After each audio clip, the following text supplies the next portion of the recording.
नमस्ते। आज म आइपुगेको छु Annapurna base camp trekking route, जहाँ हामी लगभग झिनु डाँडा भन्ने ठाउँ जहाँ हामीलाई गाडीले रोकेको थियो, त्यस स्थानदेखि लगभग हामी सम्भवतः 8 किलोमिटरको दूरी हामीले पार गरिसक्यौँ। आकर्षकको केन्द्रबिन्दुमध्ये यो पनि एउटा हो। यो घोडा खच्चरहरू यहाँको माल सामानहरूलाई ओसार पसार गर्नको लागि प्रयोग गरिन्छ। यहाँ कुनै यातायातको सुविधा नभएको कारणले घोडा र खच्चर मार्केट चाहिँ तलको सामान माथि र माथिको सामान तल ल्याउनको लागि यी घोडा र खच्चरहरूको प्रयोग। यहाँबाट सिनुवा पुग्न कति टाइम लाग्छ? तपाईलाई लाग्ला नि 3 घण्टा। 3 घण्टा? 4 घण्टा लाग्छ। ए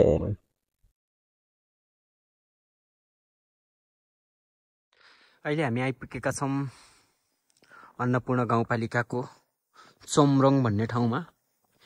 यो नजारालाई देख्नुस्, यहाँको दृश्यलाई देख्नुस्। तपाईं जबसम्म आफ्नो त्यो घर, परिवार, समाजलाई केही दिनको लागि पनि छोड्न सक्नुहुन्न नि।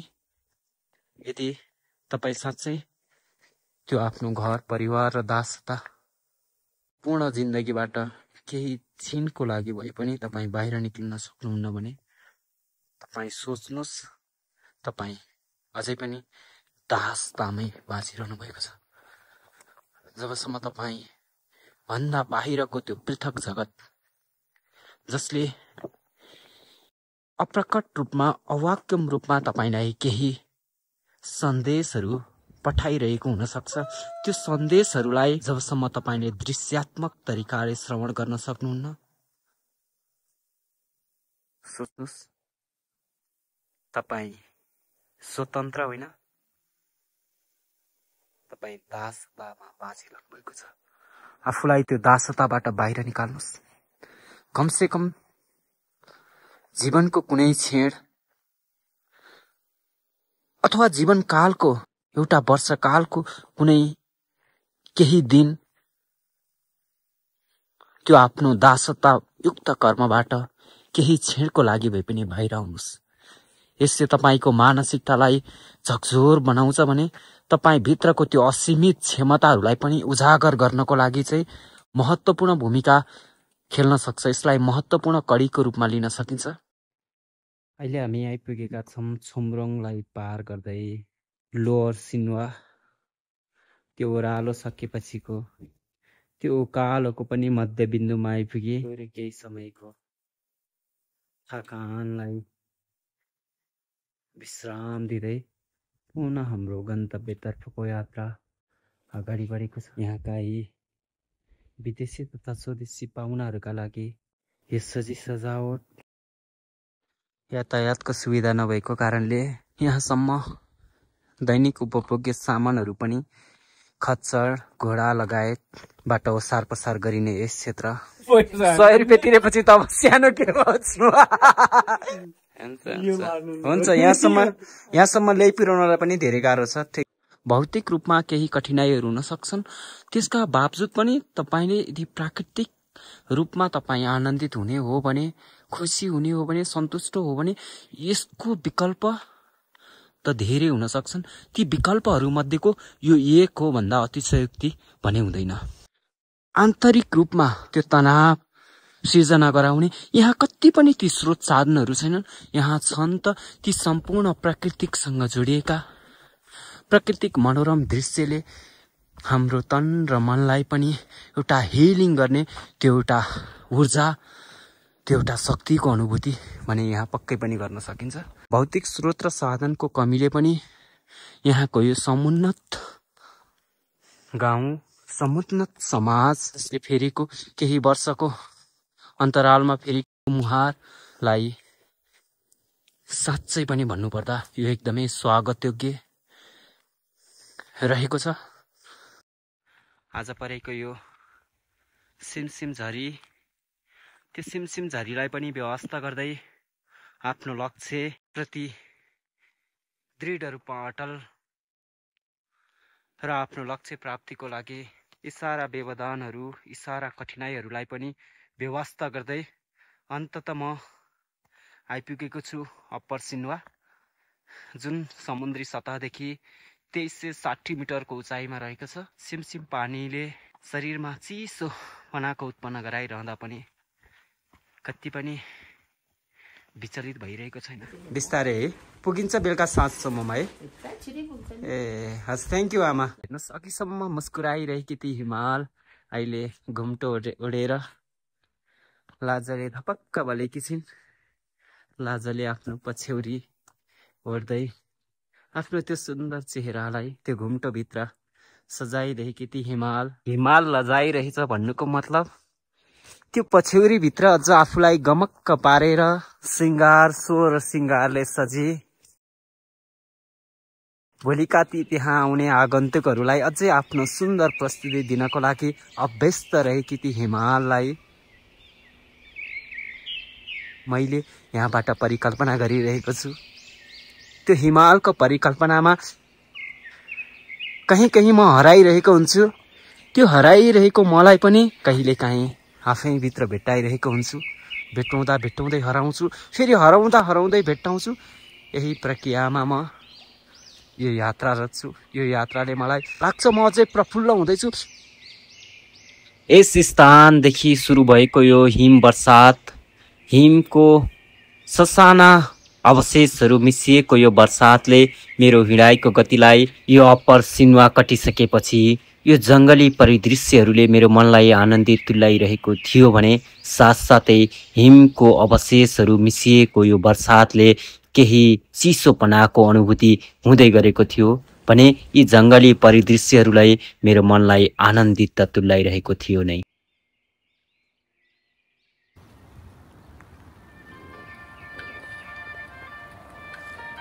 अघिको त्यो उकालोलाई छिचोल्दै अब म पुनः आफ्नो गतिलाई ओह्रालोतर्फ लम्काउँदैछु। तल बगिरहेको हिम नदी, माथिबाट हिउँका बर्सातहरू, यी सम्पूर्ण अवस्थालाई पार गर्दै अगाडि बढिरहेको छु।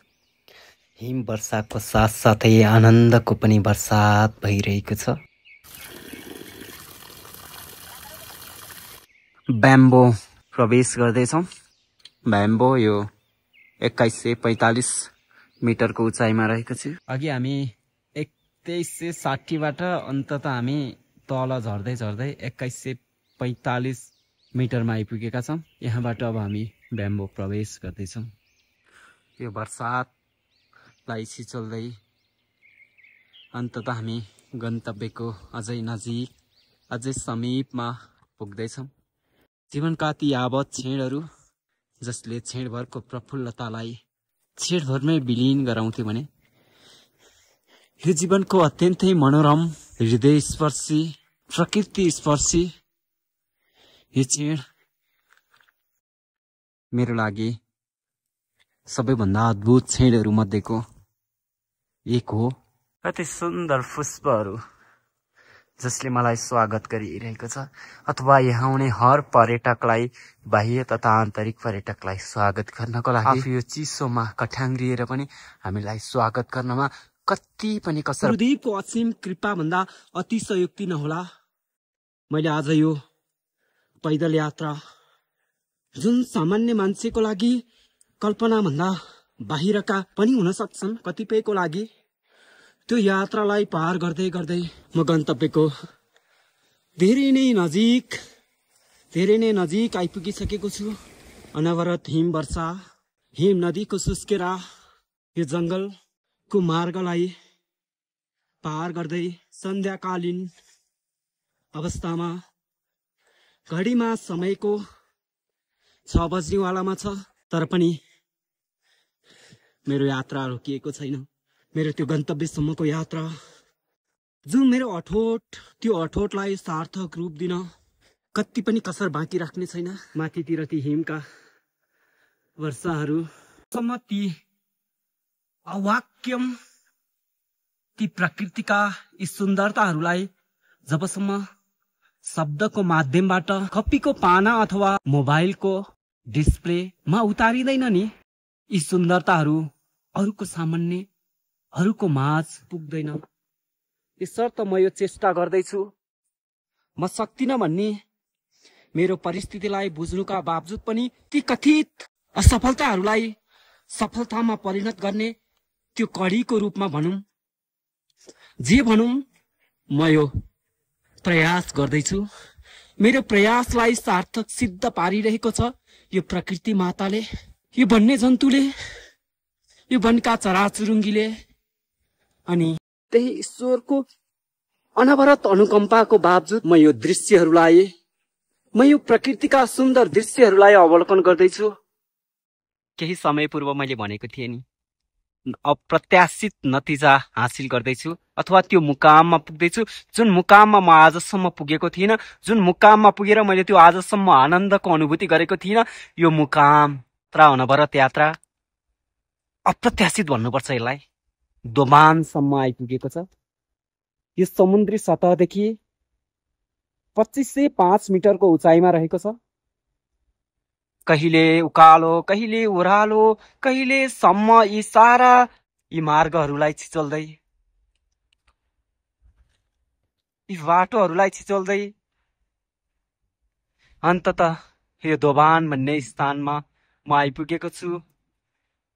म यहाँ आइपुगिरहँदाखेरि लाग्छ म अझै पनि माथि जान सक्छु, तर समयको पाबन्दी जसको कारणवश मैले आजको यो यात्रालाई यही बिट मार्नुपर्छ।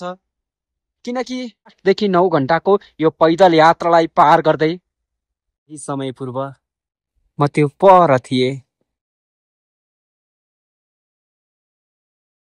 अब चाहिँ हामी खाना खाने तयारी गर्दैछौँ। हट स्प्रिङ बाथ पछि हामी यो भोजन ग्रहण गर्दैछौँ। यो भेज खाना, यहाँ चाहिँ भेजको अलावा अरू कुनै पनि खाना एलाउ नहुने रहेछ।